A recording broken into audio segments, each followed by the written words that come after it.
السلام عليكم ورحمة الله وبركاته. ازيكم حبايبي؟ عاملين ايه؟ يا رب تكونوا بخير ان شاء الله. النهارده جايه لكم بافكار جديده للغدا وكمان للتحليه، ازاي نوفر في الميزانيه وازاي نعمل اكل المطاعم وكمان حلويات اشهر المحلات في البيت بطريقه سهله جدا وكمان اقتصاديه، ونطلع بكميه محترمه جدا. يعني يعتبر الاطباق اللي احنا هنعملها كلها بسعر طبق واحد بس. هقول لك ده كله في الفيديو باذن الله، وازاي نرتب نفسنا في المطبخ كده ونخرج في اقل من ساعه نكون مخلصين كل المطلوب مننا في المطبخ من حلو وكمان حادق. بس لو انتوا لسه جديد في القناه بتاعتي واول مره تشوفوني، انا اسمي عبير ودي قناتي. اتمنى تشتركوا في القناه وتفعلوا زر الجرس عشان يوصلكم كل جديد من وصفاتنا، وكمان لايك وشير للفيديو لو الفيديو عجبكم. اول حاجه نسمي الله ونصلي على الرسول، ويلا بينا نبدا على طول.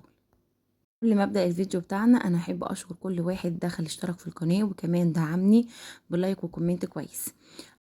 اول حاجه كده هنعمل الغدا بتاعنا، وهنعمل غدا النهارده اقتصادي خالص بربع كيلو لحمه. هنعمل اكل يكفي 6 افراد.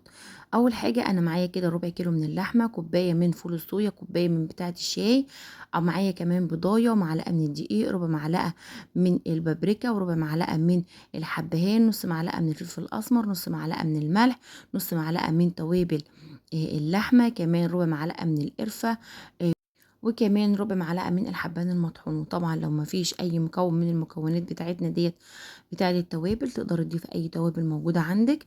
بعد كده بقى انا حطيت معلقه الدقيق وكل المكونات بتاعتي كلها مع بعضها، التوابل مع الفول الصويا مع اللحمه، هقلبها كويس جدا. وبعدين هاخدها في الكاتشن اضربها كده ضربه محترمه، او في لو انت عندك كبه. لو ما عندكيش كبه ولا عندك كاتشن، تقدري تستخدمي الكبه اللي احنا كنا بنعمل فيها التوابل بتاعه الخلاط. قبل ما اجيب انا الهاند بلندر ده، كنت بعمل فيه اللي هي الكبه اللي احنا بنعمل فيها التوابل، بعمل حبه صغيرين بحبه صغيرين، وببدا انعمها معاه. طب لو انا كمان ما عنديش كبه بتاعه الخلاط، هقول لك وانت بتجيبي اللحمه دي من عند المحل، تقدري تاخدي الفول الصويا والحاجات دي معاها وتخليه يفرمها لك معاها، هتبقى كويسه باذن الله.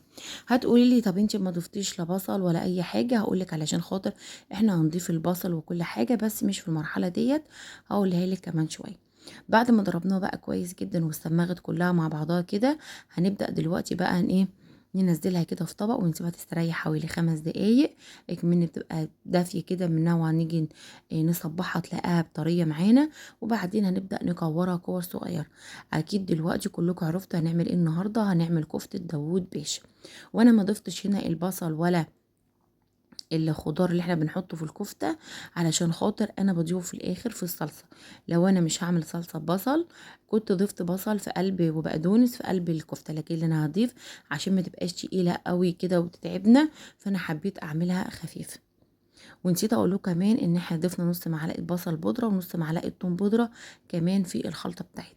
بدهن بقى ايدي زيت كده، وبعدين ببدا اكور لها الكميه كلها زي ما انتوا شفتوا كده. هنركنها بقى دلوقتي على جنب، تبقى تتشمع معايا كده، هعرف في التلاجة حوالي ربع ساعه. وبعدين دلوقتي انا هعمل المكرونه الاسباجيتي اللي هنقدم معاها الكفته بتاعتنا. تقدري تقدمي معاها رز ابيض، او تقدري تقدمي معاها مكرونه. في محلات بتقدم كده وفي محلات بتقدم كده. هحط حلة على النار، وهجيب المكرونة الاسباجيتي بتاعتي، وبعدين هبدأ اقسمها نصين اتنين بس، واحطها في الحلة كده. الحلة بتاخد مية بس، مية وملح، ما بتاخدش زيت خالص. بعد ما المكرونة اتسلقت معايا، هبدأ دلوقتي بقى اعمل الصلصة بتاعتها. انا عندي هنا نص كيلو من الطماطم، هبدأ بقى اغسله كويس جدا كده، وبعدين ابدأ اقطعه، وبعدين اضربه في الخلاط واركنه على جنب. هنقدم بقى مع كفتة داوود باشا بتاعتنا، هنقدم معاه بطاطس شيبسي. وطبعا انتوا عارفين ان الشيبسي مقاطعة، وكمان الشيبسي كمان غالي، فهنعمل الشيبسي بتاعنا في البيت. اسهل طريقة لنجاح اي نوع شيبسي ممكن تخيليه، نوع البطاطس بتاعته. لازم يكون نوع البطاطس كويس جدا بينعمل شيبسي. لو انت عملتي اي حاجه في الشيبس، حطيه في ميه ساقعه، بيتيه من قبلها في توابل، حطيه في التلاجة، عملتيه بالمبشره، عملتيه بالقطاع، عملتيه باي حاجه، بس نوع البطاطس وحش، مش هيطلع معاكي شيبسي كويس. انا عندي طبعا الشباسه، بس انا بحب اعمل الشيبسي بالمقشره بتاعه البطاطس، بتطلع الشيبسية كده رفيعة وكلها مقاس واحد زي ما انتوا شايفين كده. هنركن بقى البطاطس بتاعتنا على جنب، وبعدين هنجيب مقلة كده على النار او صينية، هنبدأ نحط فيها معلقتين 3 من الزيت. ويفضل ان ما يكونش فيها سمنة، علشان خاطر تبقى المكرونة بتاعتنا كده مش ماسكة ببعضها ولا الكفتة. وتبقى سايبة كده وتبقى جميلة. هنبدأ نحط الزيت الأول، وأول ما يسخن هنبدأ ننزل بالكفتة بتاعتنا، وبعدين نبدأ نشمعها كده من كل الجوانب، وبسم الله ما شاء الله الكفتة طالعة جميلة جدا، ما فكتش ولا أي حاجة، ولا اتقطعت كده في المقلة ولا أي حاجة. ده دليل على ان المكونات بتاعتنا كانت كويسة. هنطلعها كده من المقلة وبننزل بقى الزيت اللي احنا شوحنا فيه الكفتة والبهاريز اللي نزلت كده.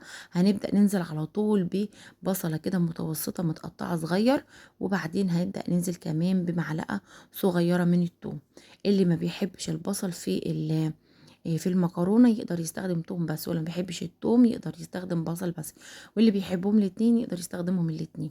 حطيت نص معلقه من الملح الاول كده مع البصل، وبعدين حطيت الطماطم، وبعدين حطيت كمان معلقه كده من هريسه الشطه لان انا بحب المكرونه بتاعتي سبايسي شويه. هضيف بقى دلوقتي نص معلقه من الفلفل الاسمر ونص معلقه من السبع بهارات، ومش هضيف اي توابل تاني.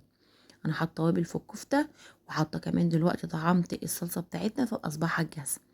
بعد ما سبكت معايا بقى كده ضفت الكفته، وبعدين كده اول ما تاخد غلوه واحده معايا بطفي عليها، وكده تبقى اصبحت الصلصه جاهزه. مرحله بقى هنبدا نعمل الشيبس بتاعنا. هنحط زيت غزير كده على النار، ونحط شويه صغيرين كده من البطاطس عشان تطلع كده مش ملزقه ببعضها وتنشف وتبقى بالشكل الحلو ده. بعد كده بقى هنبدا نطلعها ونرش عليها توابل من بتاعه البطاطس، لو انت عندك، ما عندكيش حطي ملح وشطه اي حاجه انت حابه تحطيها. هنركن بقى كله اللي احنا عملناه كده على جنب، وبعدين نبدأ نعمل طبق سلطة خضراء. وانا بفضل ان اقدم مع الاكلة بتاعتنا سلطة خضراء علشان تبقى هادية كده معانا. ما ينفعش معاها لا سلطة طحينة ولا سلطة خيار ولا الكلام ده كله. هنعمل معاها طبق سلطة خضراء بس خالص.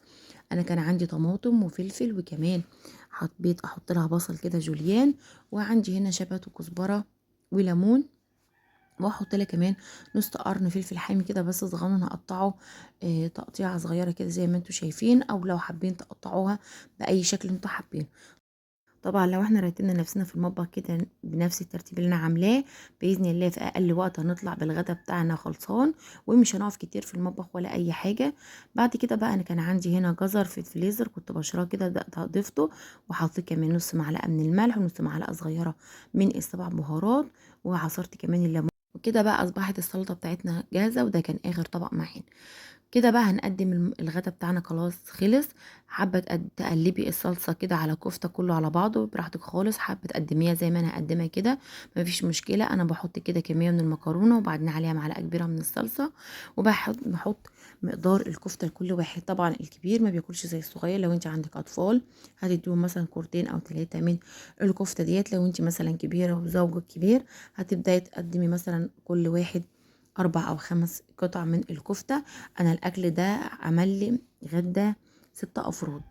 هتقولي كفاهم؟ أيوة والله كفاهم، لأن طبعا في منهم أطفال فما كلوش كمية كبيرة ولا أي حاجة. بطاطسية واحدة عملنا كمية شيبسي قد إيه، بأكتر من 3 أكياس شيبسي من الكيسة ب10 جنيه، وعملنا كمان الكفتة وعملنا السلطة الخضراء. أتمنى تجربوا الطريقة دي بإذن الله تعجبكم. بعد ما اتغدينا بقى كده وخلاص، هنبدأ بقى هنعمل التحلية بتاعتنا. والتحلية دي انا كنت عاملاها بدل العشاء. هحط كده كوبايه من الرز، واحط كمان عليها كوبايتين 2 من الميه، وبعدين هبدا كده. لو الرز بتاعك انت متاكده انه نضيف مش مهم تغسليه، لكن لو انت في حاجه كده وعايز تغسليه اغسليه مره واحده بس. وبعدين احط عليه كوبايتين من الميه وارفعهم على النار، وهدي كده النار لحد ما يبدا يستوي معايا الرز، يبقى بالشكل اللي انتوا شايفينه ده. اول ما يستوي الرز معانا انا هبدا دلوقتي بقى احط عليه كيس من الفانيليا، واحط عليه كمان كيلو ونص من اللبن. احط كمان لكل كيلو ونص من اللبن حوالي 5 أو 6 معالق من السكر. وطبعا السكر ده على حسب راحتك، انت عايزاه مسكر قوي، انت عايزاه سكر وسط، انت عايزاه خفيف في السكر. طبعا السكر ده زي ما انت عايزه. بعد كده بقى هنبدأ نسيبه لحد ما يبدأ يغلي معايا ويستوي معايا على النار، وهيبقى كده أصبح جاهز. طبعا لو هو جه معاكي خفيف شوية تقدري تضيفي معلقة من النشا. لكن لو هو مظبوط زي ما انا عاملاه كده هيتقل معاكي من غير ولا معلقة نشا. بعد كده بقى هنسيبه يبرد على جنب. كان عندي هنا ورقتين كده من الجلاش، كنت انا جايبه لف الجلاش كده وسبتها كام يوم في الفريزر، فلقيت الورقتين اللي بره كده قطعوا واتكسروا، فانا رحت كده شايلاهم في كيس كده على جنب لوحدهم. ولما جيت اعمل الوصفه ديت بدات طلعتهم كده وهم مجمدين زي ما هو. ما حطيت معلقه كبيره من السمنه على النار، وبعدين حطيت الجلاش بتاعي وحمرته فيها بالطريقه اللي انتوا شفتوها دي. بعد كده بقى انا عندي هنا ربع كيلو من الكنافه برضو متفلتر في الفريزر، طلعته كده فكيكه بايديا زي ما انتم شايفين. ضفت عليه معلقتين اتنين من سكر البودره، وتقدر تستغنى عن سكر البودره. وحطيت معلقتين كبار من السمنه. السمنه ديت اللي انا كنت عاملاها معاكم قبل كده للحلويات، كنت عامله الخليط ما بين السمنه النباتين والسمنه البلدي، بتطلع نتيجه كويسه جدا في الحلويات. بعد كده بقى هبدا اخدها كده على البوتاجاز من فوق، وابدا احمرها زي ما انتم شايفين كده. وبعدين دلوقتي هركنها تبرد كده برضو على جنب. وبعدين دلوقتي بقى هنعمل تالت مكون معانا، وهو كريم شانتيه. عندي كوبايه من الكريم شانتيه، حاطط عليها كوبايه من السكر، حاطط عليها كوبايه من الميه المتلجه. تقدري تستبدلي الميه بلبن. وكمان تقدري تضيفي معلقه من الكريمه اللباني. وتبداي تضربي كده الكريم شانتيه لحد ما يبقى بالقوام اللي انتوا شايفينه ده، لحد ما يبدا يخطط معايا كده ويتقل بالشكل ده. بعد كده بقى هبدأ أركنه كده على رف التلاجة على جنب. وبعدين هبدأ بقى دلوقتي أبدأ أغرف الرز بلبن بتاعي. وانتوا دلوقتي عرفتوا احنا بنعمل ايه. احنا بنعمل الكشري الحلو اللي بيتباع في اشهر المحلات، اللي هي محلات او المحل اللي كان عامله اللي هو بلبن. والطبق منه بيبقى مبلغ. انا جبت بولة واحدة بس كده، كان ابني عايزها، جبتها البولة عاملة 75 جنيه. وطبعا بيختلف من نوع التزيين لنوع تاني. يعني مثلا لو جايباه بالمانجا بسعر، لو انت جايباه بزبدة اللوتس او بزبدة الفول السوداني او بيبقى بسعر تاني خالص. كل حاجة بتغلى كل شوية. بعد كده بقى بعد ما صبيت الرز بلبن بتاعي كده في الكوبايات والكاسات اللي موجودة عندي، انا جبت كل الحاجات اللي تنفع الحلويات، عملت فيها الكمية دي، عملت لي كمية محترمة جدا. هبدأ بقى دلوقتي احط طبقة من الكنافة وطبقة كمان من الجلاش المتحمر. وبعدين هبدأ احط بقى طبقة من الكريم شانتيه، واجيب واحط عليه كمان طبقة من المانجا. وما حبيتش ان انا اقشر معاكم المانجا، لان مش حابه اطول معاكم الفيديو اكتر من كده. طبعا هنعمل كل الاذواق بتاعتنا النهارده. هنعمل اللي عايز سكر، اللي عايز الكشري ده مسكر قوي هنضيف عليه معلقه من الشربات في مرحله معينه. اللي بيحب فيه كريم شانتيه كتير هنبدا نضيف برضو عليه كريم شانتيه.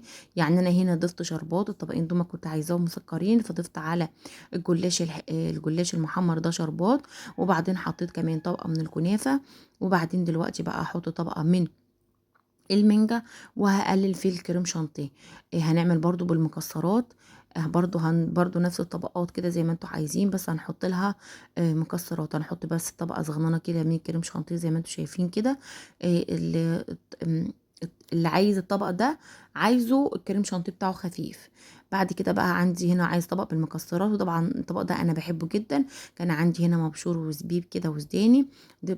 ضفت برضو كده نفس الطبقات، بس ما حطيتش كريم شانتيه. وبعدين حطيت مكسرات. عندي هنا بقى برضو الطبقين دول كانوا للاولاد، كانوا عايزينهم بالمكسرات وبالشربات، عايزينهم مسكر شويه، فما حبيتش اضيف عليه كريم شانتيه خالص. هتعملي بقى كل الاشكال اللي بتتقدم في محلات ابو لبن بكوبايه الرز والكيلو لبن او كيلو ونص لبن. لو انت ما عندكيش كيلو ونص لبن تقدري تضيفي كيلو لبن بس، وكملي نص مقدار نص كيلو من الميه او كوبايتين من الميه. كده عملنا كشري ابو لبن. عملنا 3 كاسات دومت، وعملنا البولتين 3 بولات اللي هما الازاز دومت. وعملت كمان البولتين اللي هما دومت. وعملت كمان البولتين اللي هما شفافين خالص بطريقة سهلة جدا وبسيطة. عملنا الحلو والحادق بتمن طبق واحد بس. يا رب يكون الفيديو النهاردة عجبكم. عملنا اكل اقتصادي وكمان تحلية اقتصادية بتمن طبق واحد بس، عملنا كل الكمية ديت. اتمنى يكون الفيديو عجبكم. ما تنسوش تشتركوا في القناة وتفعلوا زر الجرس عشان يوصلكم كل جديد. والسلام عليكم ورحمة الله وبركاته.